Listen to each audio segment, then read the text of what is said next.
अस्सलामुअलैकुम नाजरीन, सुनो राउंडअप में खुशामदीद और मैं हूँ आपकी मेज़बान महरीन फातिमा। तो आज प्रोग्राम में हम बात करेंगे पाकिस्तान की सियासत में इस वक्त बज़ाहिर कई अलग अलग महाज खुले हैं, लेकिन अगर इन तमाम वाक़यात को एक साथ देखा जाए तो तस्वीर कहीं ज़्यादा बड़ी दिखाई देती है।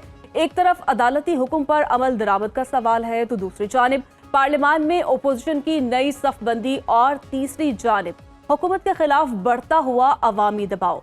बानी पीटीआई की हॉस्पिटल मुंतकली का मामला अब महज एक सियासी जमात और हुकूमत का तनाज़ा नहीं रहा, बल्कि सेनेटर अली जफर ने सेनेट में से बराह रास्त आइन और अदालती बालादस्ती का सवाल बना दिया है। जबकि तौहीन अदालत की दरखास्त एतराज़ात दूर होने के बाद दोबारा दायर होकर नंबर भी हासिल कर चुकी है।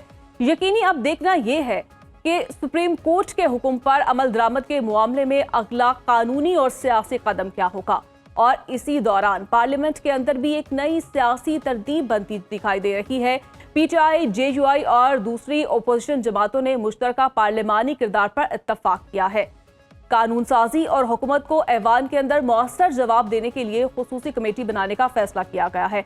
जबकि बैरिस्टर गौहर एक तरफ मौलाना फजलुर रहमान को वसीतर इत्तेहाद में शामिल करने की ख्वाहिश जाहिर कर रहे हैं और दूसरी तरफ स्पीकर अयाज सादिक कह रहे हैं कि ओपोजिशन अदम एतमाद लाना चाहे तो उसे सहूलत फराहम की जाएगी। यानी ओपोजिशन अगर अपनी सफबंदी बरकरार रखती है तो हुकूमत के लिए पार्लियामान के अंदर सियासी दबाव और एक नए मरहले में दाखिल हो सकता है।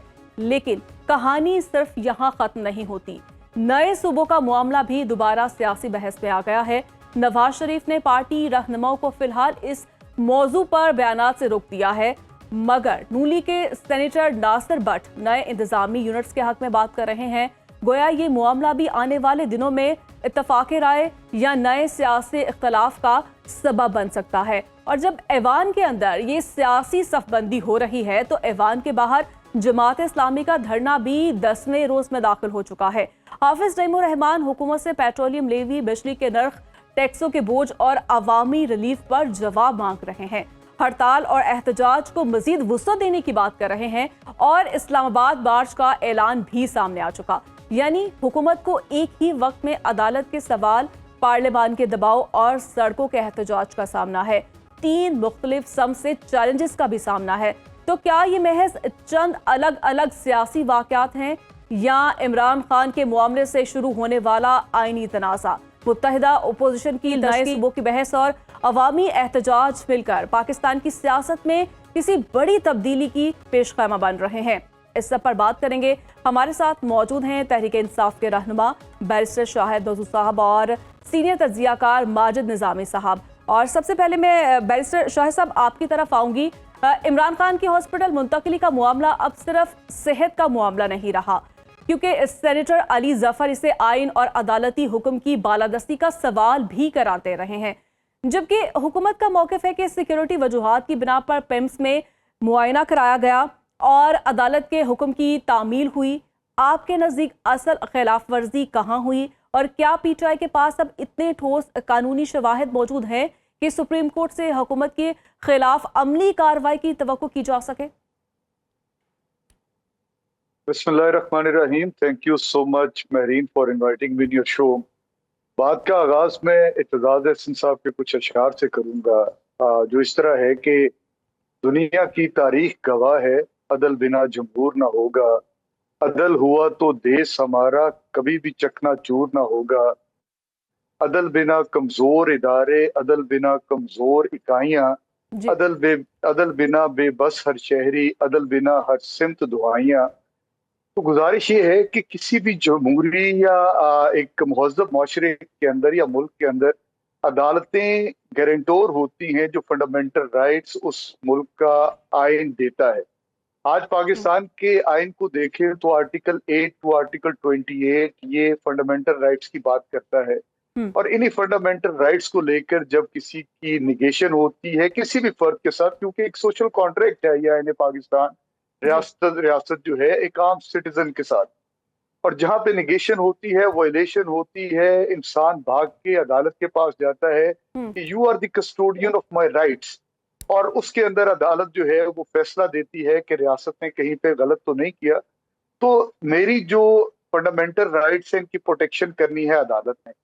अब हो क्या रहा है, आपने देखा कि इमरान खान के केस के अंदर जब 19 के करीब पिटीशंस थी जो इस्लामाबाद हाई कोर्ट से रिजेक्ट हुई, और वो भी 8 महीनों की ताखीर के बाद, तो सुप्रीम कोर्ट पे जब ये मामला गया और वहां पे रिपोर्ट एक मंगवाई गई जो जेल के डॉक्टर की थी, जी जिसको पंजाब गवर्नमेंट ने सबमिट किया, जिसके अंदर कैटेगोरिकली ये बात लिखी गई कि इमरान खान साहब का दर्जा हरारत 150/100 है, और उसकी बुनियादी वजह उनकी सोलिटरी कन्फाइनमेंट है। और सोलिटरी कन्फाइनमेंट, जब भी आप किसी प्रिजनर को ये सजा के तौर पे देते हैं और वो जजमेंट के अंदर लिखी होती है। अब जब आप वो जो है केस जिसके अंदर इमरान खान साहब की कन्विक्शन है, उसकी जजमेंट को पढ़ें तो कहीं पे भी जो है सोलिटरी कन्फाइनमेंट का वर्ड नहीं है। तो ये एक रियासती जबर था जिसके खिलाफ जब हम सुप्रीम कोर्ट में गए, तो सुप्रीम कोर्ट ने एक 9 पेजेस के ऊपर एक इंटरम ऑर्डर लिखा, और उस ऑर्डर के अंदर सुप्रीम कोर्ट ने 2-3 चीजें बड़ी क्लियर की। जी एक तो पैराग्राफ नंबर 15 के अंदर उन्होंने लिखा कि Imran Khan shall be examined by a medical board at Shifa international hospital, and the detailed examination report shall be placed before the Supreme Court on 16th September। अब इसके अंदर किसी किस्म की कोई एम्बिग्विटी नहीं, इसके अंदर किसी किस्म का कोई लकूना नहीं, कोई भी ग्रे लाइन नहीं रखी सुप्रीम कोर्ट ने। हुकूमत वक्त under article 189 and article 190 of the constitution, उसके अंदर ड्यूटी बाउंड थे कि इस हुक्म को मनुअन मानते और इनको शिफा हॉस्पिटल लेकर जाते। अब मेडिकल बोर्ड का तयन भी सुप्रीम कोर्ट ने 2 डॉक्टर्स का तो किया, एक डॉक्टर उस्मा खान और दूसरे जो है डॉक्टर फैसल सुल्तान। जी फैसल सुल्तान साहब अपनी जो है रोदाद आपको सुनाए बैठे हैं कि मुझे तो लेकर जाया गया शिफा हॉस्पिटल, वहां पे बिठाया गया और उसके बाद वापस मुझे छोड़ दिया गया, ना मेरे पास घड़ी ना मेरे जी पास मोबाइल, और वो हफ्से बेजा की कैफियत थी। जी और इमरान खान साहब को जो सुप्रीम कोर्ट के ऑर्डर्स थे कि इनको शिफा हॉस्पिटल लेकर जाना है, शिफा हॉस्पिटल वो पहुंचे ही नहीं। जी तो इसका मतलब है कि जो सुप्रीम कोर्ट ने ऑर्डर किए उनकी सरीहन खिलाफ वर्जी हुई, that amounts to contempt of court. जी और बिल्कुल। मुहज्जब ये जो माशरों के आप अंदर बात जो कर रही कोई हैं करता है। यकीनन खिलाफ वर्जी हुई, इस पर भी हम बात करेंगे और माजिद निजामी साहब भी हमारे साथ मौजूद है। भाई साहब, पहले बुनियादी सवाल से शुरू करते हैं। इमरान खान की हॉस्पिटल मुंतकिली के मामले में असल बहरान कहाँ है? क्या ये एक साबिक वज़ीर-ए-आज़म के इलाज और बुनियादी हकूक़ का मामला है, या इसके पीछे दरअसल हुकूमत और अदलिया के दरमियान इख्तियारात की एक बड़ी कशमकश जो है वो खड़ी हो गई है? और अगर हुकूमत और अदालत के मौक़िफ़ में फासला बरकरार रहता है तो इसके इदारा जाती असरात कहाँ तक जा सकते हैं? जी, बहुत शुक्रिया। ये बात बिल्कुल दुरुस्त है कि हम इस पूरे मामले को, इस जारी अमल को आइसोलेशन में नहीं देख सकते, जी बल्कि इसको हम एक पूरी टाइमलाइन की कंटिन्यूएशन में देखते हैं। और जब हम इस मंजरनामे को तफसील से देखते हैं तो पता चलता है कि ये कोई नया कदम नहीं है, बल्कि ये हुकूमत और अपोजिशन की महाजराई का एक और कदम है। और इसके अंदर इदारों के हवाले से जो दिलचस्प बात है वो ये है कि हुकूमत की जानिब से ये महसूस किया गया कि जिस तरह ये एक सरप्राइज डिसीजन था। सरप्राइज डिसीजन का तो मतलब यही होता है कि शायद हुकूमत और दीगर लोग ये एक्सपेक्ट नहीं कर रहे थे कि अदालत से कोई ऐसा फैसला भी आ सकता है कि जो पाकिस्तान तहरीक इंसाफ के या उनकी बानी के हक में हो। तो जी एक तो इस चीज से हमें पता चलता है कि इदारों की जो डायरेक्शन है या उनकी जो जिस साइड पे वो इंक्लाइंड हैं, वो बहुत वाजे हो चुका है, जो कि बहुत अफसोसनाक है। हालांकि अदालत से तो इंसाफ की एक मुतवाजन तवक्को सबको होनी चाहिए।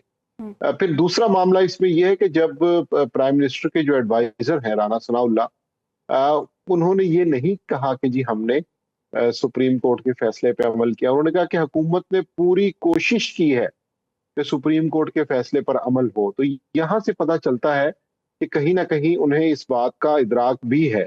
लेकिन माजी में हमारे पास कई ऐसी मिसालें मौजूद हैं कि जिसमें हुकूमत ने दीदा दलेरी से सुप्रीम कोर्ट के या दीगर अदालतों के अहकामात को नहीं माना, और उसके बाद वो बच भी निकले, क्योंकि मौजूदा जो सिस्टम है उसके अंदर बहुत सी ऐसी तब्दीलियां की गई हैं कि जिसके बाद से ऐसे लगता है कि अपोजिशन को अदालतों से मतलूबा इंसाफ मिलने की तवक्को कम से कम हो चुकी है। अब चूंकि ये सारा मामला तौहीन अदालत की तरफ जा रहा है, तो उसके अंदर गवर्नमेंट की जानिब से ये प्ली ली जाएगी कि जी वहां पर एक सिक्योरिटी सिचुएशन थी अमनो अमान की सूरत हाल पैदा हो सकती थी, तो इसलिए हमने इसको कवर जी किया और हम इसको पिम्स की तरफ ले गए।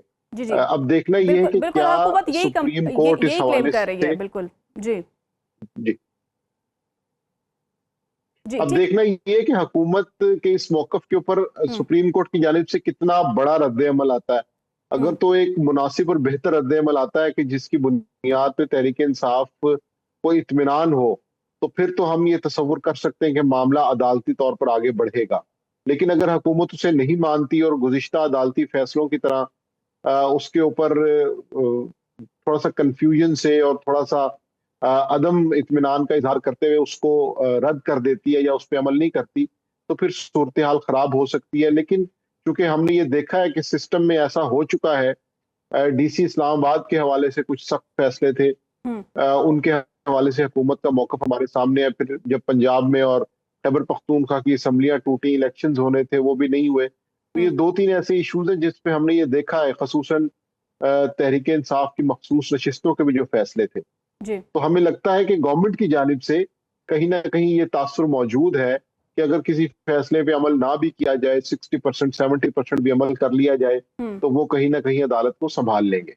ठीक है, यानी तौहीनी अदालत से बच सकते हैं। वापस आएंगे एक ब्रेक के बाद, stay with us. Welcome back to सुनो राउंडअप। शाह साहब, जिस तरह से जो है हमारे साहब भी यही बात कर रहे हैं तौहीनी अदालत को लेकर के, माजी में ऐसे वाक़यात हो चुके हैं। आप क्या समझते हैं कि तौहीनी अदालत की दरख्वास्त पहले एतराज़ के बायस जो थी वो वापस हुई, फिर एतराज़ात दूर करके उसे नंबर भी जो है वो अलॉट किया गया। क्या पीटीआई अब सिर्फ इमरान खान को शिफा हॉस्पिटल मुंतकिल करवाने की कानूनी जंग लड़ रही है, या फिर आप इसे एक बड़े आइनी असूल यानी हुकूमत समेत हर रियासती इदारे के लिए अदालती हुक्म की पाबंदी की जंग समझते हैं?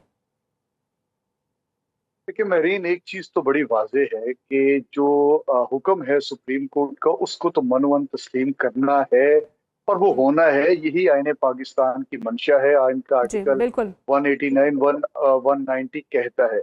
अब हुकूमत देखें, आज भी वो ऑर्डर इंटैक्ट है। इन्होंने रिव्यू फाइल किया है, लेकिन वो ऑर्डर ना तो अभी तक सस्पेंड हुआ है, ना ही वो ऑर्डर ऑल्टर हुआ है। वो ऑर्डर आज भी इंटैक्ट है। आज भी इनके ऊपर उतनी ही जिम्मेदारी है कि फौरी तौर पे इमरान खान साहब को शिफा हॉस्पिटल शिफ्ट कर दिया जाए, तो शायद इनकी कोई दादरसी, कोई इनको कोई रिलीफ मिल जाए। अदरवाइज आपने माजी के अंदर देखा, जब 2011 के अंदर यूसुफ रजा गिलानी साहब को सुप्रीम कोर्ट ने एक ऑर्डर किया कि आप एक लेटर स्विट्जरलैंड लिखें, लेकिन जब उन्होंने नहीं लिखा तो उस मौके के ऊपर मियां नवाज शरीफ साहब खुद काला कोट और काली टाई पहन के चले गए और जाकर अदालत को ये बावर करवाया कि आपके हुक्म की अदूली हुई है।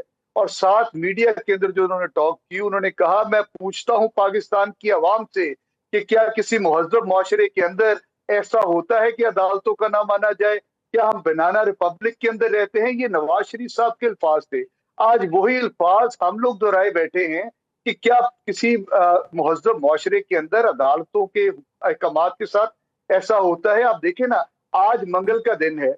आज इस्लामाबाद हाई कोर्ट के 2 रुकनी बेंच का फैसला इंटैक्ट है। वो कहते हैं आज आपने इमरान खान साहब के साथ उनकी फैमिली की मुलाकात करवानी है। फैमिली अडियाला जेल के बाहर बैठी है, लेकिन अडियाला जेल का सुप्रिटेंडेंट उसी ऑर्डर की बेहुरमती हर मंगल को करता है। वहां पे जी उस अदालती हुक्म को उसकी बेहुरमती क्या, उसके साथ वो कुछ होता है जो किसी मुहज़्ज़ब मुआशरे के अंदर हम तसव्वुर नहीं कर सकते। तो मुझे बताएं, जब इस तरह की रविश होगी, और आज मामला है क्या?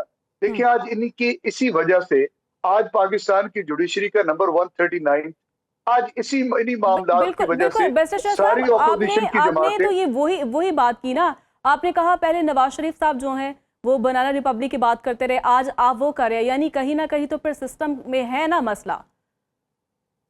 ये बड़ा अच्छा सवाल है आपका। देखें, जब 2019 के अंदर नवाज शरीफ साहब की सेहत का मामला बना, तो हम्म उस वक्त एक चीज बड़ी जो है वाज़े तौर पे कैबिनेट की मीटिंग हुई। कल एक लेटर लिखा है डॉक्टर यास्मीन राशिद साहिबा ने, और उसके अंदर उन्होंने तफसील बताई कि 18 घंटे के अंदर हमने बोर्ड को कॉन्स्टिट्यूट किया। अगले दिन मरियम नवाज शरीफ साहिबा जो कोट लखपत जेल में थी, उनको पूरी रात अपने वालिद के पास सर्विसेज हॉस्पिटल गुजारने का मौका दिया। हम्म और उसके बाद नवाज शरीफ साहब की ख्वाहिश के ऊपर हमने उनको जाती उम्रा 42 दिन के लिए शिफ्ट किया। और हम्म उसके बाद जब कैबिनेट ने इस चीज की अप्रूवल दी, प्राइम मिनिस्टर नवाज शरीफ ने कहा, प्राइम मिनिस्टर इमरान खान ने कहा कि अगर नवाज शरीफ साहब अपना इलाज बैरून मुल्क में करवाना चाहते हैं तो मुझे कोई इतराज नहीं, तो 50 रुपए के एफिडेविट देकर ये बैरून मुल्क भी चले गए। तो मुझे बताएं, क्या जो बैरून मुल्क के अंदर अस्पताल था वो सरकारी अस्पताल था, या जाती उम्रा जो है कोई प्राइवेट जो है और हॉस्पिटल था, या शिफा हॉस्पिटल जी। जो है ये कोई स्पोर्ट्स कॉम्प्लेक्स है, या ये कोई और तरह का अस्पताल है? तो जब आप लोगों ने खुद ये फैसिलिटीज ली, उस वक्त की हुकूमत वक्त ने आपको ये फैसिलिटीज दी, और ये बेसिकली आपके फंडामेंटल राइट्स की बात है, जी बिल्कुल आपके जो बिल्कुल बैरिस्टर आईनी साहब, हकूक है वो उनकी बात है। हुकूमत तो ये मौक़िफ़ रखती है ना कि एक कैदी को जो है वो सरकारी तौर पर मुंतकिल कर सकते हैं, प्राइवेट हॉस्पिटल में नहीं है। इस पर भी मैं बात करूंगी। मुझे जानना है माजिद निज़ामी साहब के साथ, बारिश साहब, जिस तरह से एक बड़ी जो पेशरफ्त है पार्लियामान के अंदर मुत्तहिदा अपोजिशन की तश्कील है, पीटीआई और जेयूआई के एक ही अपोजिशन प्लेटफॉर्म पर आना पाकिस्तानी सियासत की खासी गैर मामूली तस्वीर है, खुसूसन इसलिए कि यही जमातें माजी में एक दूसरे के सख्त सियासी मुखालिफ रही हैं।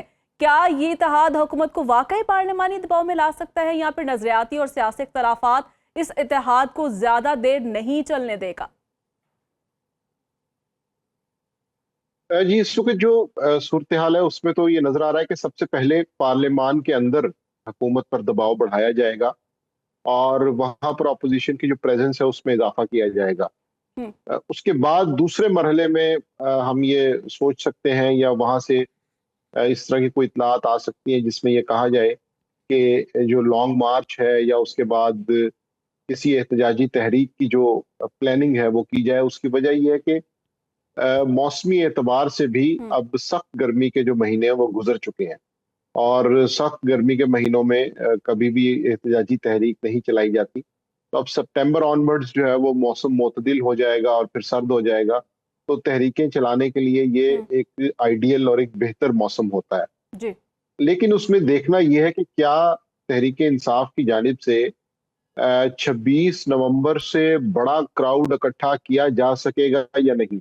मेरे ख्याल में ये सबसे अहम है। अगर तो 26 नवंबर के क्राउड से कम लोग होंगे तो फिर तहरीक इंसाफ अपने कोई सियासी नताइज, अपने मुतालबात नहीं मनवा सकती। लेकिन अगर वो एक ऐसा क्राउड मैनेज करने में कामयाब हो जाते हैं जो 26 नवंबर के क्राउड से बड़ा हो, तो फिर यकीनन उन्हें हुकूमत की जानिब से बैठकर बात करने की, किसी डील की ऑफर की जाएगी, क्योंकि प्रेशर ज्यादा पड़ जाएगा। इसलिए मेरा ख्याल है कि ये जो दो मरहलों के अंदर ऑपोजिशन है, पहले तो ये है कि उन्होंने पार्लियामेंट के अंदर अपने इख्तलाफात को कम करते हुए साथ चलना है, ताकि वो जो उनकी एक हिस्ट्री है अदम एतमाद की, और गुज़िश्ता हुकूमत में चूंकि मौलाना फजलुर रहमान और इमरान खान एक दूसरे के आमने सामने थे, तो वो जो एक अदम एतमाद की तारीख है उसमें थोड़ी सी कमी आए, माहौल खुशगवार हो, ताल्लुक बेहतर हो, तो फिर दूसरे मरहले में हम ये एक्सपेक्ट कर सकते हैं कि यह मामला किसी बड़ी एहतजाजी तहरीक की तरफ जाएगा। जी ठीक है। बैरिस्टर साहब, आपकी तरफ आऊंगी। वही जो मैं आपसे बात कर रही थी हुकूमत के मौक़िफ़ की, कि इमरान खान को पिम्स ले जाने का फैसला सिक्योरिटी सूरत हाल और हॉस्पिटल के बाहर मुमकिन हजूम के खदशे के बायस किया गया, जबकि पीटीआई से अदालती हुक्म से इन्हिराफ कहती है। अगर सुप्रीम कोर्ट हुकूमत की सिक्योरिटी दलील को तस्लीम कर लेती है, तो क्या पीटीआई के पास इस मामले पर अगला मौसर जो सियासी और कानूनी रास्ता क्या रह जाएगा? देखिए मेरीन, एक चीज आपने जरूर इसके अंदर, और सुनने वाले जरूर इस चीज का ख्याल रखें कि जब ये हुक्म आया सुप्रीम कोर्ट की तरफ से, तो इसको सारी सियासी जमातों ने इसका खैर मकदम किया। मौलाना फजल रहमान ने कहा देर आए दुरुस्त आए, बिलावल भुट्टो जरदारी साहब ने कहा जी बड़ा अच्छा फैसला है, इमरान खान को सेहत की सहूलियात होनी चाहिए। इवन जो रूलिंग पार्टी है मुस्लिम लीग नून, उनके तारिक फजल चौधरी साहब ने कहा मनोअन इसको तस्लीम किया जाएगा। राना सनाउल्लाह साहब ने कहा, बैरिस्टर अकील ने कहा। तो ये सारे लोगों ने जब ये इस चीज को मान लिया और कहा मनोअन तस्लीम होगा, तो फिर ऑल ऑफ अ सडन क्या हुआ कि इनके हाथ पांव फूल गए, इनके जो दिमाग थे वो उल्टी तरफ चलना शुरू हो गए, और उन्होंने कहा कि इमरान खान को हम शिफ्ट नहीं करेंगे बल्कि रिव्यू के अंदर चले जाएंगे। और आज तक मतलब वो रिव्यू पिटीशन भी नहीं लगी, जिस तरह मैंने पहले कहा कि वो तो भी इंटैक्ट है। और इसका नतीजा क्या निकल रहा है, ये बड़ा अहम है। नतीजा ये निकल रहा है कि आज सारी ऑपोजिशन जमातें इस लाकानूनियत और इस सस्तायत के खिलाफ इकट्ठी हो रही हैं। और कल आपने देखा कि पाकिस्तान पीपुल्स पार्टी ने कोरम की जब वहां पे निशानदेही हुई पार्लियामान के अंदर, तो पाकिस्तान पीपुल्स पार्टी उठ के चलेगी और शर्मिला फारूकी साहब का बयान आया, no peoples party no quorum. और उन्होंने कहा कि जो हमारे साथ रिगिंग आपने आजाद कश्मीर के इलेक्शन में की है, जब तक आप उसको ठीक नहीं करेंगे, हम लोग ना तो आपकी लेजिस्लेशन के अंदर हिस्सा बनेंगे, ना आपके साथ कोई कोऑपरेशन करेंगे। मौलाना फजलुर रहमान ऑलरेडी ऑपोजिशन जो है अलायंस को ज्वाइन कर चुके हैं, तो आने वाले दिनों के अंदर ये ग्राइंड अलायंस बनने जा रहे हैं, और क्यों ना बने। आज पाकिस्तान के अंदर जिस तरह के हालात हैं, आज देखें पाकिस्तान के अंदर सबसे ज्यादा बैरूनी कर्जा तारीख का 150 अरब डॉलर का कर्जा हमारे पे है। आज हमारे पास बेरोजगारी अपने अरूज पे है। आज दो सूबे बलोचिस्तान और खैबर पख्तूनख्वा के अंदर दहशतगर्दी तारीख में इतनी नहीं हुई। आज पाकिस्तान के अंदर फॉरेन डायरेक्ट इन्वेस्टमेंट आ नहीं रही। आज पाकिस्तान का जो ट्रेड है, ट्रेड डेफिसिट, वो बहुत ज्यादा बढ़ गया है। हमारी एक्सपोर्ट्स सिर्फ और सिर्फ 18 अरब डॉलर पे खड़ी हैं। हमारी जीडीपी 3% से ऊपर ग्रो नहीं कर रही। किसान ऑलरेडी कह चुके हैं कि अगर ये चीफ मिनिस्टर ने इस्तीफा ना दिया तो हम 25 सितंबर को सड़कों पे होंगे और साहब, तक आप घर नहीं ग्रैंड जाएंगे। अलायंस की बात कर रहे हैं, माजिद साहब से जान लेते हैं। माजिद साहब, मौलाना साहब इस नई सफबंदी में एक इंतहाई अहम किरदार बनकर सामने आया है, जबकि बैरिस्टर गौहर साहब भी कह रहे हैं कि पीटीआई की ख्वाहिश है कि मौलाना वसीतर इत्तेहाद का हिस्सा बने। तो क्या मौलाना इस इत्तेहाद को सिर्फ पार्लिमानी ताउन तक ही महदूद रखेंगे, या फिर हुकूमत मुखालिफ एक बाकायदा सियासी तहरीक की क़यादत करने की पोजीशन में भी आ सकते हैं? देखिए, उसमें अभी इसलिए कुछ कहना मुश्किल है कि एक इसमें बड़ा किरदार सूबाई हुकूमत का होगा, क्योंकि तहरीक इंसाफ के पास ये ऑप्शन है कि वो मौलाना फजलुर रहमान को अमली तौर पर एडजस्ट कर सके, क्योंकि खैबर पख्तूनख्वा में तहरीक इंसाफ की हुकूमत है।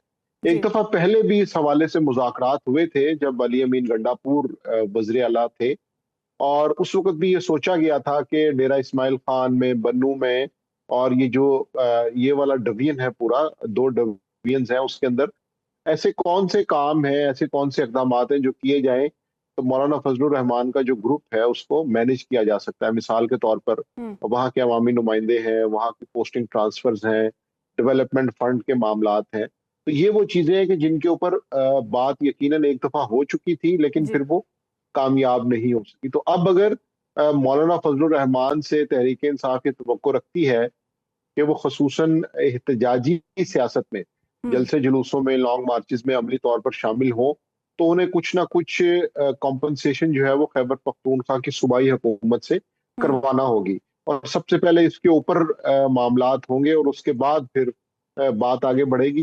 इसकी वजह ये कि मैंने आपको पहले भी यही बताया कि चूंकि एक ऐसा गैप है, इमरान खान सोलो फ्लाइट के आदमी थे, उन्होंने कभी भी मुत्तहिदा अपोजिशन या इस टाइप की किसी चीज को लिफ्ट नहीं करवाई थी, और अब चूंकि उन्हें सियासी हालात की वजह से ऐसे करना पड़ रहा है, तो वो जो एक कॉन्फिडेंस बिल्डिंग मेजर्स के तौर पर उन्हें तमाम जमातों को साथ लेके चलना होगा। मिसाल के तौर पे अल्लामा नासिर अब्बास को, अचकजई साहब को एडजस्ट किया गया, बाकायदा अमली तौर पर उन्हें एक रिस्पेक्ट दी गई, उन्हें ओहदे दिए गए कि आप इस चीज को लेके आगे चलें। तो इसी तरह मौलाना फजलुर रहमान जो है, उनसे महज जुबानी कलामी मामला नहीं होगा, बल्कि ठोस दलीलों और मुख्तलिफ प्लान्स की बुनियाद के ऊपर इस चीज को आगे लेके चला जाएगा, ताकि अगर ये मामला आगे बढ़ता है, एहतजाजी तहरीक की शक्ल इख्तियार करता है, तो उसकी मजबूत और पायदार बुनियादें हों। यानी प्रॉपर जो है वो प्लानिंग के साथ चला जाएगा।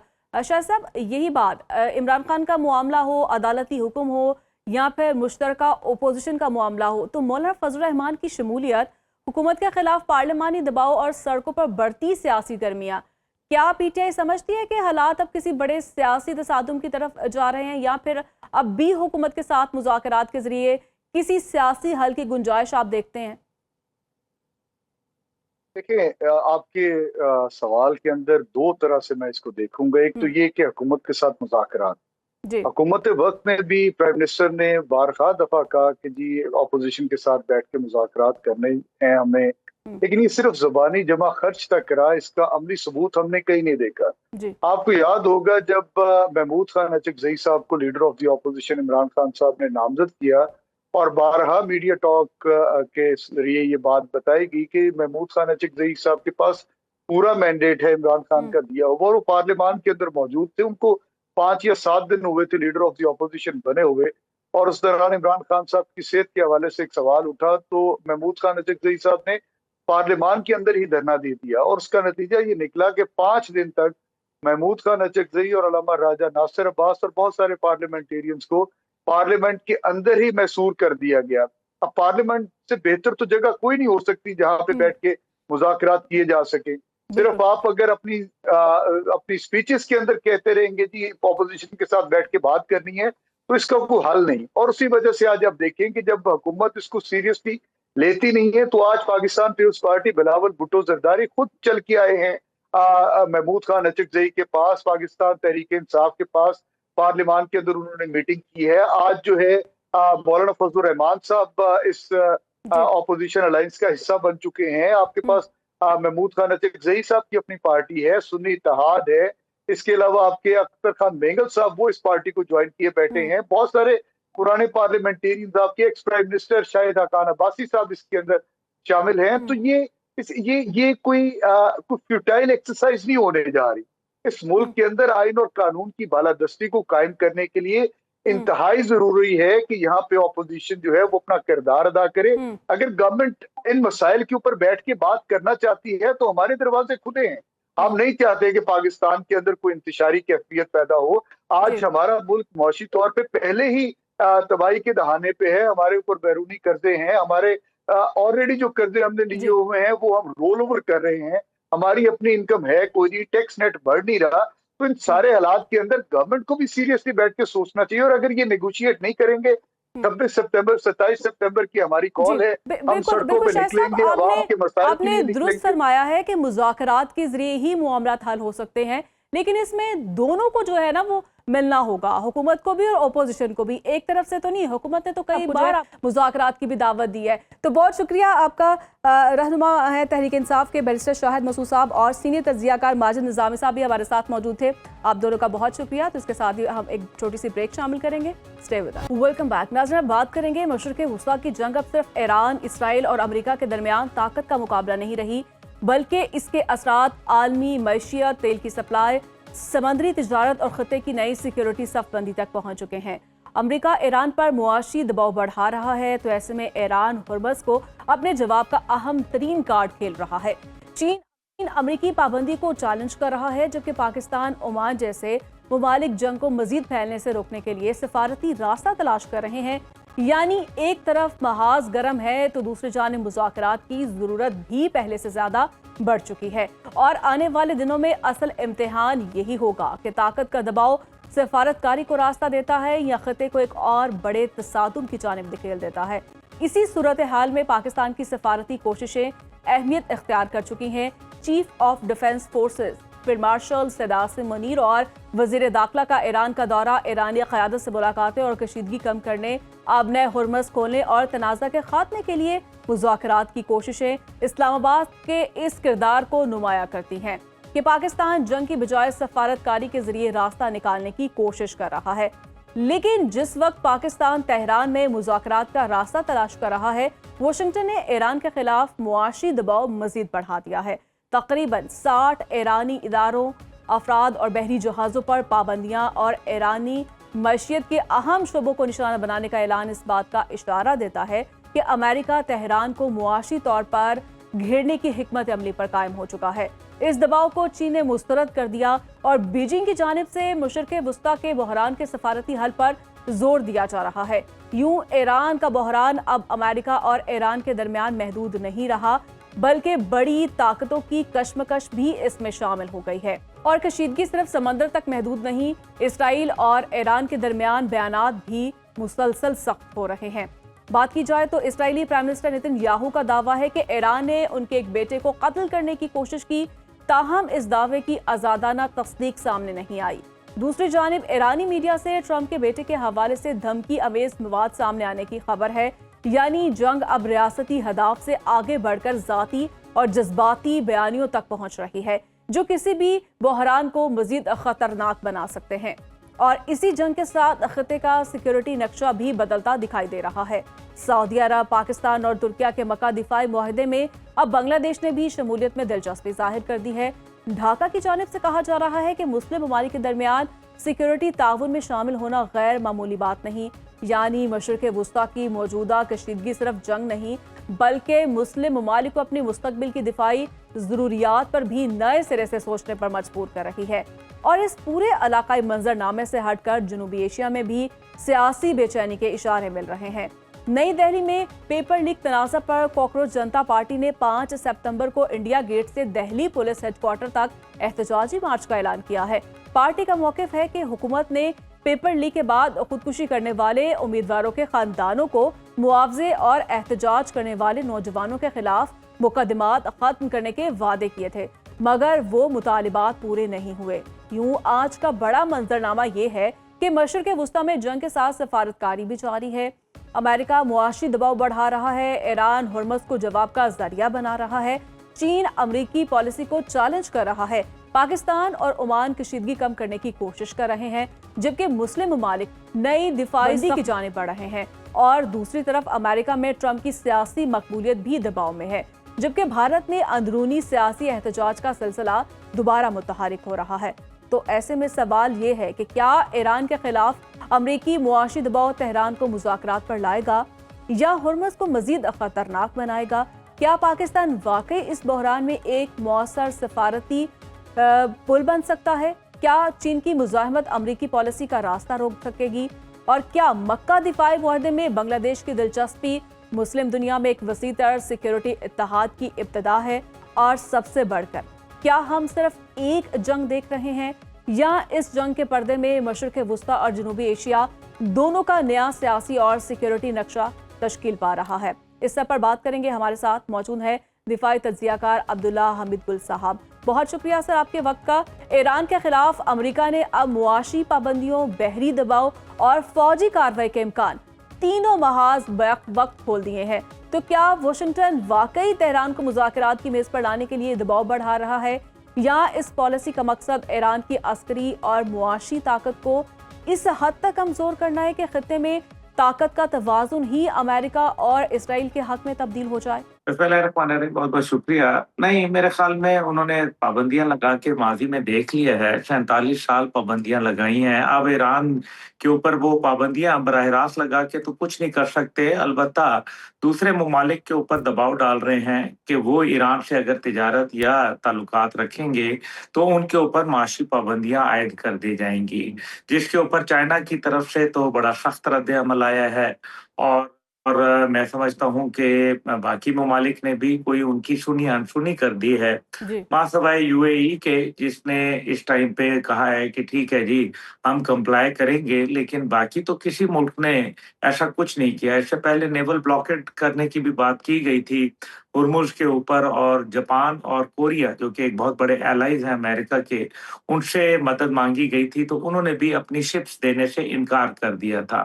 तो अमेरिका जो है वो मुश्किलात के अंदर शिकार है। उसको इलेक्शन से पहले, मिड टर्म इलेक्शन से पहले कुछ ना कुछ प्लेट में रख के देना है। हाँ, ये जरूर है कि फिलहाल ईरान के अंदर जो मुआशी सूरत हाल है अच्छी नहीं है। अवाम के अंदर बेरोजगारी का तनासुब बहुत ज्यादा बढ़ चुका है। 25 लाख के करीब लोग बेरोजगार हैं।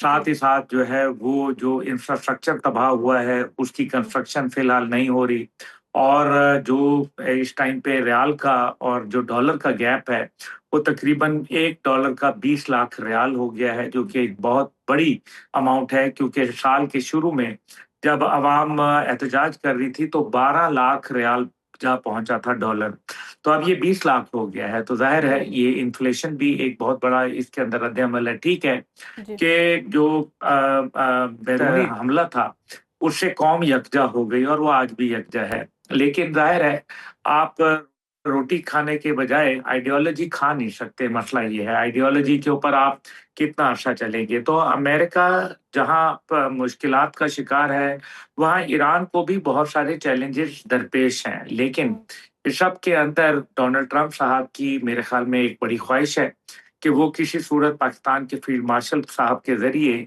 मामलात को सुलझा लें। और फील्ड मार्शल साहब का ये जो दौरा अगर सिर्फ पैगाम रसानी की हद तक होता तो मोहसिन नकवी साहब काफी थे इस मामले के लिए, वो पहले भी पैगाम रसानी करते आए। लेकिन इस बार जाने का मकसद ये है कि कोई कुछ ना कुछ प्लेट के ऊपर लेके आएंगे इंशाल्लाह।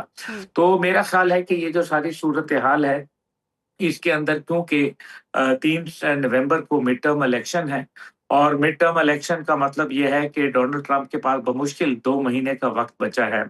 अब इसके अंदर वो दबाव डाल के ईरान को सरनगू तो कर नहीं सकते। 2, 3, 4 महीने तो कोई भी मुल्क निकाल लेता है वक्त जैसे-तैसे करके। ईरान भी निकाल लेगा, माज़ी में भी निकाला है। लेकिन डोनाल्ड ट्रंप के ऊपर क्या असरात होंगे? तो वो तो इलेक्शन फिर हार जाएँगे और जी। इलेक्शन के अंदर अगर हार हुई, तो इम्पीचमेंट उनका मुकद्दर बन जाएगी और अगर इम्पीचमेंट हुई, तो सारी पॉलिसी रिवर्सल हो जाएगी। इज़राइल तनहा हो जाएगा, इज़राइल के लिए मुश्किलात में इज़ाफ़ा हो जाएगा और डोनाल्ड ट्रंप के जितने भी अरब इत्तेहादी हैं, जो कि मेरे ख़्याल में पहले ही जिसको कहते हैं ना कि नक्को-नक हुए हुए हैं, वो इस टाइम पे इस पोज़ीशन में नहीं है कि वो किसी भी किस्म के एक एडवेंचरिज़्म जो अमेरिका का है, उसको बर्दाश्त कर सकें। अवामी दबाव बढ़ रहा है। मशरिक़ी वुस्ता के ममालिक जो हैं, वो अपने अवाम जो उनके हैं, वो अपने हुक्मरानों पर दबाव बढ़ा रहे हैं कि जी। इस मुआशी बिल्कुल, अदम इस्तेहकाम बिल्कुल को अब्दुल्ला दूर किया साहब, जाए। यही बात मैं आपसे करूँगी जो आपने दबाव की बात की। ऐसे वक़्त में जब अमेरिका दबाव बढ़ा रहा है और ईरान सख्त रद्द-ए-अमल की धमकियाँ दे रहा है, पाकिस्तान तेहरान पहुंचकर कशीदगी कम करने, हुर्मुज़ खुलवाने और मुज़ाकरात का रास्ता निकालने की कोशिश कर रहा है। क्या इस्लामाबाद की ये सफारतकारी महज़ जंग को फैलने से रोकने की कोशिश है या पाकिस्तान वाक़ई वाशिंगटन और तेहरान के दरमियान एक ऐसा काबिल-एतमाद चैनल बन सकता है जो किसी अमली मुज़ाकराती पेशरफ़्त का सबब बने? देखिए, पाकिस्तान दिल से कोशिश कर रहा है। माज़ी में भी हमारे फील्ड मार्शल ताने-तनहा जाके हुर्मुज़ तो खुलवा दी थी, उसके बाद तो अमेरिका की बदनीयती हो गई थी, उन्होंने बंद कराया था, तो हमने तो अपना काम मुकम्मल किया था। जी। इसी तरीके से जंग भी रुकवा दी थी, हमने हुँ। अपना काम फिर मुकम्मल किया। अब तीसरी दफ़ा है कि इस टाइम पे जो सिचुएशन है, लेकिन मसला ये है कि जो इज़राइल बैठा हुआ है, नित नए साज़िशें बुनता है और कोई बईद नहीं है कि वो 9/11 जैसा कोई एक वाक़या कराने में देर लगाए हुँ। और फिर मुद्दा एक अवामी सोच जो है, वो ईरान के खिलाफ ले आए। तो जी। ये भी एक शरारत है। अभी पहले भी आपको याद है कि लबनान के ऊपर जंग छेड़ दी थी उसने, जब स्विट्ज़रलैंड में एमओयू हो रहा था और बाकिर कालिबाफ साहब ने बड़ा मेरे ख़्याल में वाज़ेह कहा कि मुआहदा जो 14 नुकात के ऊपर है, वही रहना चाहिए। हुँ। यानी कि ईरान कहता है कि मुज़ाकरात कर लो, लेकिन 14 नुकात जो तुमने तय किए हुए हैं, जी। उन्हीं के ऊपर करो। जबकि डोनाल्ड ट्रंप के लिए इश्यू ये है कि उन्होंने वो जो मुआहदा था, वो तो कर लिया। लेकिन उस एमओयू साइन करने के बाद उनको ये ख्याल आया कि तमाम का तमाम ईरान के इंटरेस्ट में जा रहा है और फिर उनके हुँ। नियत में भी फतूर है। वो उनके $300 बिलियन जो कि उनकी कॉम्पेंसेशन है, वो अदा नहीं करना चाहते। जी। दूसरी जानिब वो ये चाहते हैं कि जो उनका पैसा उन्होंने फ्रीज़ किया हुआ है, वो भी दबा लें या वग़ैरह-वग़ैरह। तो ये नहीं हो सकता मेरे ख़्याल में। ये एक हुँ। मुल्क का पैसा है। हाँ, जहाँ तक कॉम्पेंसेशन का पैसा है, उसमें कुछ हो सकता है। पहले भी डोनाल्ड ट्रंप ने यही सोचा था कि मैं अरब दुनिया के आर्म ट्विस्टिंग करके पैसा निकलवा लूँगा। लेकिन अरब दुनिया की मुआशी सूरत-ए-हाल दिगरगू है। कतर ने अपना 50% बजट स्लैश हुँ। किया है। तो ये मतलब तमाम इंडिकेटर्स मुआशी बेहतरी के लिए तो नहीं है। जी। और ये वो अरब ममालिक हैं जो कि अमेरिका के इन्वेस्टर भी हैं। अमेरिका के मुख्तलिफ चीज़ों में इन्वेस्ट करते हैं। $3.3 ट्रिलियन इन्वेस्ट करने का वादा किया हुआ है। हुँ। लेकिन इनकी तो मईशत ही बेड़ा गर्क हो गई है। बिल्कुल। ये कैसे इन्वेस्ट करेंगे? तो हुँ। इस वजह से कोई इस टाइम पे जो एडवेंचरिज़्म है हुँ। अमेरिका की जानिब से, उसको मशरिक़ वुस्ता के ममालिक कोई अच्छी निगाह में नहीं देखेंगे। लेकिन नेतन्याहू ये चाहेगा कि अमेरिका के सींग फँसे रहें इस खित्ते के अंदर, हुँ। इसीलिए कभी वो तुर्किया और कभी लबनान और कभी शाम के ऊपर हमले की हुँ। अमली कोशिश करता है, कभी प्रोवोक करता है तुर्किया को। अभी भी सूरत-ए-हाल बिल्कुल दिगरगू अब्दुल्ला है। साहब, आपने दुरुस्त फरमाया कि वाशिंगटन ईरान को आलमी सतह पर तनहा करना चाहता है, लेकिन चीन अमरीकी एकतरफा पाबंदी को गैर कानूनी करार देकर अपनी कंपनियों ईरानी मुफादात के तहफ़्फ़ुज़ का भी ऐलान कर रहा है। तो क्या ईरान का बहरान अब सिर्फ तेहरान और वाशिंगटन की लड़ाई नहीं रहा, बल्कि अमेरिका और चीन के दरमियान मशरिक़ वुस्ता में असर व रसूख की एक बड़ी कशमकश बन चुका है? जी, यकीनन, क्योंकि ये एक देखिए ना, एक ऐसी वॉर है जिससे दुनिया अफ़ेक्ट हो रही है। ये कोई हम्म, अफ़गानिस्तान या वियतनाम नहीं है, जहाँ दुनिया को कोई फ़र्क नहीं पड़ता था और हम्म, अगर 10 साल भी चल जाती तो कोई प्रॉब्लम नहीं था। लेकिन यहाँ बहुत ज़्यादा फ़र्क पड़ रहा है। जी, दुनिया की तिजारत है, दुनिया इंटरनेशनल प्लेयर्स के स्टेक्स लगे हुए हैं यहाँ हम्म, और अमेरिका ये कर सकता है कि स्विफ्ट बैंकिंग सिस्टम के ज़रिए चाइना की arm twisting, financial arm twisting करे, क्योंकि ज़ाहिर है उनका हम्म, बैंकिंग निज़ाम है। अब इस स्विफ्ट बैंकिंग का मतलब ये है कि फिर ब्रिक्स बैंक को मजबूत कर दिया जाएगा, ऑल्टरनेट जो सिस्टम्स हैं उनके ऊपर कन्वर्ट किया जाएगा, युआन के ऊपर कन्वर्ट किया जाएगा। यानी कि अमेरिका अगर कोई भी एडवर्स हम्म, रिएक्शन लेके आता है, तो फिर उसका मतलब सिंपल सा ये है कि उसके एडवर्स कॉन्सिक्वेंसेस भी होंगे और हम्म, वो कॉन्सिक्वेंसेस जो हैं फिर चाइना किस शक्ल में पे करता है, ये मेरे ख्याल में वक्त ही बताएगा। हम्म, लेकिन लगता ये है कि अमेरिका फिलहाल धमकियों के ऊपर ही इत्तेफाक कर रहा है। लेकिन देखिए ना, ईरान के अंदर एक और भी इशू है। वो ये कहते हम्म, हैं कि एक मुआहदा करके उससे मुकर जाना, कल को क्या गारंटी है कि दूसरा मुआहदा करके फिर 2 महीने बाद या 15 दिन बाद मुकर ना जाए।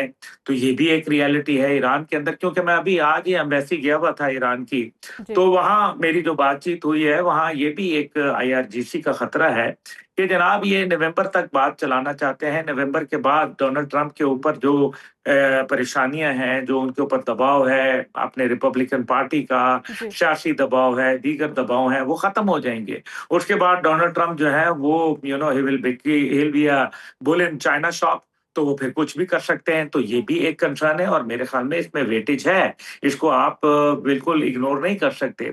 ये तमाम चीज़ें देखें ना, नफ्ताली बेनेट जो इस टाइम पे कहा जा रहा है कि मुस्तकबिल में शायद इज़राइल की जो नाजायज़ रियासत है उसके हम्म, वज़ीर-ए-आज़म बन जाएँगे, जी, वग़ैरह-वग़ैरह। तो नफ्ताली बेनेट जो है उसके भी तुर्किया के हवाले से अज़ाइम हम्म, अच्छे नहीं है। इसका तो खुद फ़ॉरेन मिनिस्टर हाकान फिदान हम्म, तुर्किया के ज़िक्र भी कर चुके हैं कि पाकिस्तान से पहले तुर्किया की बिल्कुल बारी अब्दुल्ला साहब, आएगी। बिल्कुल आपने पहले नितिनयाहू की बात की थी, जैसे कि ईरान और इसराइल के दरमियान अस्करी कशीदगी के साथ अब नितिनयाहू के बेटे को भी मुबैना तौर पर निशाना बनाने के दावे और दूसरी जानिब ट्रंप खानदान से मुतालिक इश्तियाल अंगेज मवाद सामने आ रहा है। क्या जंग का ये शख्सी और जज्बाती जो रंग है इस तनाज़े को रवायती रियासती महाज आराई से निकाल कर एक ऐसे मरहले में ले जाया जा रहा है जहां गलत अंदाजा या फिर एक बड़ा वाकया पूरे बहरान को बेकाबू कर सकता है? जी, बिल्कुल, क्योंकि गलत अंदाज़ा ही था ना हम्म, जिसके ऊपर ये जंग शुरू हुई थी।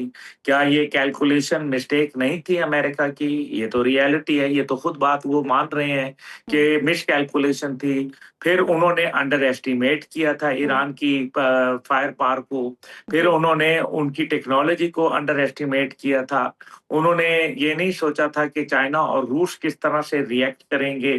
दुनिया के अंदर क्या होगा, अरब दुनिया के ऊपर इतने शदीद हमले होंगे कि हम्म, अमेरिकन के डिफेंस मैकेनिज्म जो है वो मफलूज होके रह जाएगा। तो इसीलिए तो मैं ये कह रहा हूँ कि इज़राइल कोई एक ऐसी शरारत कर सकता है जिससे वो एक तरफ तो खित्ते के ममालिक हैं जिनके ऊपर वो हम्म, हमला करके वॉर थिएटर को, एक जंगी मैदान को वसी करना चाहता है। लेकिन कहीं ये भी तो किया जा सकता है कि वो अमेरिका के अंदर कोई मिस एडवेंचर करे। हम्म, और अभी आपको याद है कि डोनाल्ड ट्रंप पे एक होटल के अंदर हमला हुआ था। ये अलग जी, बात बिल्कुल, है कि उसकी हम्म, तफसीलात सामने नहीं आई कि भई एक आदमी होटल में रह रहा था, वो तमाम फ्लोर्स हम्म, के ऊपर मुख्तलिफ जो सिक्योरिटी कॉर्डन्स थे, उनको वायलेट करता हुआ, वहाँ लिफ्ट वालों को भी, स्टेयरकेस वालों को भी, हर हम्म, किस्म की फ्लोर के ऊपर सिक्योरिटी और दीगर जो कॉर्डन्स लगे हुए थे, हॉल जी, तक जा पहुँचा। तो कैसे पहुँचा? उसके बिल्कुल, ऊपर कोई बात ही नहीं हुई कि वो कहाँ गया, कहाँ से आया था, उसके पास असला कैसे आया, क्या जी, अंदर वाले लोग मिले हुए थे, वगैरह-वगैरह मिले हुए जी, तो थे। तो ये बिल्कुल, फिर 9/11 के उसे ऊपर भी हादसा भी कोई करार दिया इंक्वायरी तो गया। जी, जी, फिर उसे ड्रामाई जी, एक हादसा 9/11 भी। पे भी तो कोई इंक्वायरी नहीं जी, हुई थी ना। ऐसा ही। जी, बिल्कुल। अब्दुल्ला साहब, ईरान के साथ जंग ने खलीजी रियासतों के सामने एक बुनियादी सवाल खड़ा कर दिया है कि बहरान की सूरत में उनकी सिक्योरिटी का जो अमन है वो ज़ामिन कौन होगा? क्या मौजूदा जो सूरत हाल है वो खलीजी ममालिक को अमरीका पर रिवायती इन्हिसार से आगे बढ़कर चीन, तुर्किया, पाकिस्तान और दीगर इलाकाई ताकतों के साथ नए सिक्योरिटी तवाज़ुन की जानिब ले जा रही है? और अगर ऐसा है तो इसका मुस्तकबिल मशरिक़ वुस्ता पर क्या आप देखते हैं? क्या इसके असरात जो है मुरत्तब हो सकते हैं? मशरिक वस्ता ने एक मेरे ख्याल में लेसन लर्न कर लिया है कि अमेरिका का जो सिक्योरिटी शील्ड है वो उनके लिए नाकाफी है, बल्कि रहमत के बजाय रहमत ज्यादा है। जी इस वजह से अब आप देखें कि अर्बेल बेसिस के बेस के वो खत्म किया जा रहा है जी इराक से। जॉर्डन के अंदर उनका कमी आ रही है, वहां से इजराइल शिफ्ट कर रहे हैं। दीगर जगहों के ऊपर अभी ये जो ईरानियन एयरफोर्स का हमला था उसमें आपने देखा कि दो वजूहात हो सकती हैं। या तो ईरानियन एयरफोर्स ने अपने आप को इतना जदीद बना लिया है एवियोनिक्स के जरिए, जिससे मेरे ख्याल है कि उनको सिस्टम को नजर ही नहीं आया, या फिर अमेरिका वहां अपना जो सिस्टम था, जो कि दिफाई निजाम था, वो निकाल के ले जा चुका है इजराइल को बचाने के लिए। दोनों ही सूरतों के अंदर हालात तो खराब हैं, इसलिए नए सिक्योरिटी एपरेटस और नए सिक्योरिटी निजाम की तो जरूरत है। और यही तो इस टाइम पे पाकिस्तान की जो तारीफें हैं वो ऐसे तो नहीं हो रही ना। फिर दुनिया को एक इमीडिएट खतरा भी है, एक वर्ल्ड ऑर्डर तब्दील हो रहा है। इस वर्ल्ड ऑर्डर के अंदर पाकिस्तान एक अहम तरीन प्लेयर बनकर उभरा है, और ईरान भी एक अहम तरीन प्लेयर बन के उभरा है। चाहे जो मर्जी हो जाए, ईरान को किसी को प्रूफ करने की जरूरत नहीं है। मैं भी ईरानियन एम्बेसी में यही कह के आया कि दुनिया ने देख लिया कि आपकी क्या ताकत है क्या नहीं, आपको प्रूव नहीं करना, आपको हिकमत के जरिए वे आउट निकालना है। ये एक ऐसा वे आउट जिसके अंदर आपका असल जो दुश्मन है वो तो इसराइल है। ये अमेरिका तो आपका असल दुश्मन नहीं है, अमेरिका तो इसराइल के हाथों में एक खिलौना है।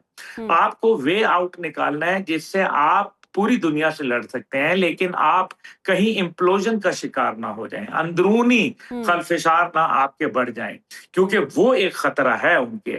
लेकिन दूसरी जानिब जो जहां तक आप ये कहें कि फिलहाल जो सूरत हाल है, एक नया पैराडाइम शिफ्ट है ना जो दुनिया के अंदर आ रहा है। अमेरिका इस टाइम पे एक ऐसी सुपर पावर है जो तगदौ कर रही है अपने सुपर पावर के स्टेटस को मेंटेन करने के लिए, जो हर गुजरते दिन के साथ कमी हो रही है। उसकी एक मिसाल आप देख लें कि उन्होंने ओमान के ऊपर हमला करने की धमकी दी, ओमान ने जवाब देना भी मुनासिब नहीं समझा।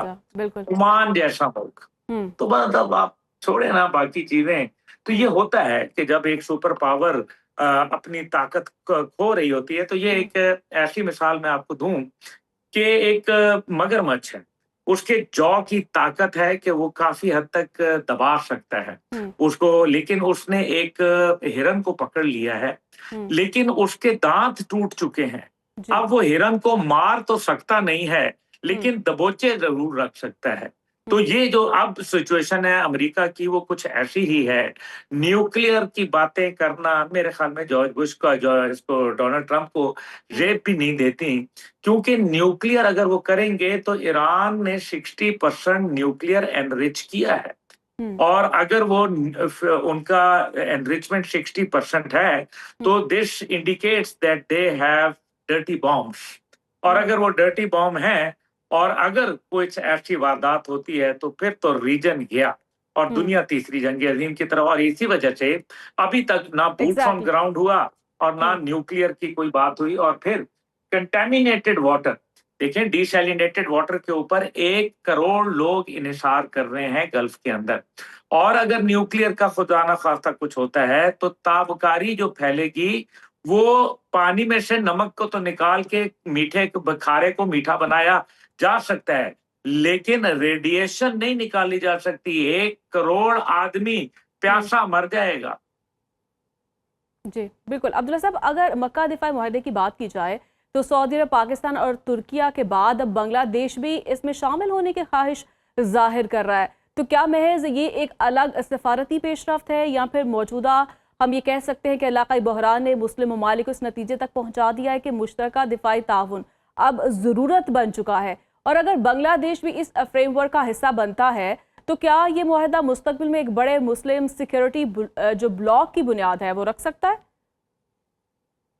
मुस्लिम सिक्योरिटी ब्लॉक की इब्तदा हो चुकी है। आप देखिए कि जब शहजादा मोहम्मद बिन सलमान, मैं समझता हूं कि उन्होंने एक इनिशिएटिव लिया था इस्लामी फौज का, और उसमें राहील शरीफ साहब को वो लेके आए थे 2017 में। वो दिन का दिन है आज तक। वो ठीक है कि इस्लामी फौज का वो जो कॉन्सेप्ट था वो सिर्फ अभी तक कागजों के अंदर ही रहा, कोई अमली उसका हम सबूत नहीं देख पाए। जी।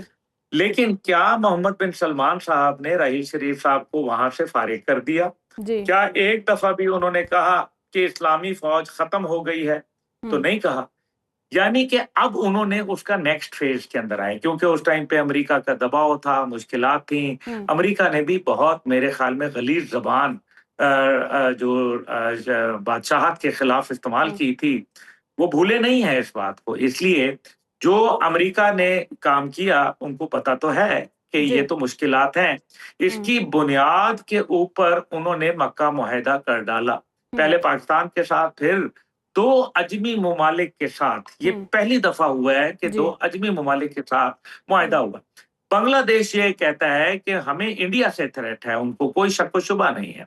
और बांग्लादेश की सॉवरेनिटी, ये मामलात पहले बेहतर हो रहे थे, लेकिन सिंगापुर का और फिर चाइना का दौरा करके तारिक रहमान साहब ने ये साबित कर दिया कि उनकी तरजीहात में इंडिया शामिल नहीं है। और जो रही सही कसर जो G7 में उन्होंने जाना था, जिसके लिए इंडिया ने जोर लगाया, और वो ठीक है, फोरम भी फर्क था, लेकिन G7 के लिए भी उन्होंने ये कहा कि शेख हसीना को जो 5 अगस्त को आपने कॉन्फ्रेंस करवा दी वहां, और वहां उनको मीडिया के सामने ले आए, तो ये फिर उससे हालात कशीदा हो गए। तो ये अब जो बांग्लादेश की ख्वाहिश है वो सिर्फ उसी की नहीं है, बल्कि इसमें कई और ममालिक हैं।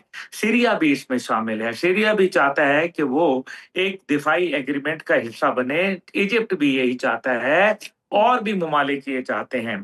तो उसमें आपको सेंट्रल एशियन रिपब्लिक्स भी मिलेंगी जो ये चाहती हैं। तो ये एक वक्त का तकाजा है। एक अमेरिकन निजाम जो है वो डूब रहा है, तो दुनिया में एक मुतबादिल सिक्योरिटी निजाम तो आना ही है ना। तो पाकिस्तान उसका अल्हम्दुलिल्लाह मेरे ख्याल में गहवारा है इस सारे मामले का, इस सारे का मरकज पाकिस्तान है। बिल्कुल, बहुत शुक्रिया अब्दुल्ला हमीद गुल साहब आपके वक्त का। तो इसके साथ ही नाज़रीन मुझे इजाजत दीजिए, फिर कल आपसे मुलाकात होगी अल्लाह ने के बाद।